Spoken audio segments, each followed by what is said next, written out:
అద్భుతమైన ఆర్కిటెక్చర్తో నిర్మించబడింది. మనకి ఆలయం లోపల ఈ విధంగానే జ్యోతిర్లింగాలు కనిపిస్తాయి. లోపల కెమెరా అలౌ లేదు, బయట కూడా ఈ విధంగా అయితే లింగాలు ఏర్పాటు చేశారు. ఇక్కడ మనం స్వయంగా మన చేతులతో స్వామివారికి పుష్పాలు కానీ ఏమన్నా సమర్పించుకోవచ్చు. ఇక్కడున్న త్రయంబకేశ్వర జ్యోతిర్లింగంలో బ్రహ్మ విష్ణు మహేశ్వరులు ఉంటారని చెప్తారు.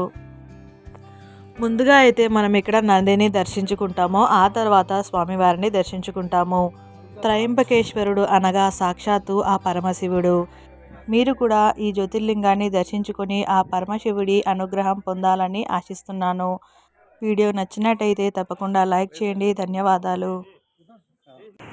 ఇప్పుడు మీరు చూస్తున్నది అర్ధనారీశ్వర టెంపుల్. ఇది మనకు నాసిక్లోని పంచావటి దగ్గర ఉన్నది.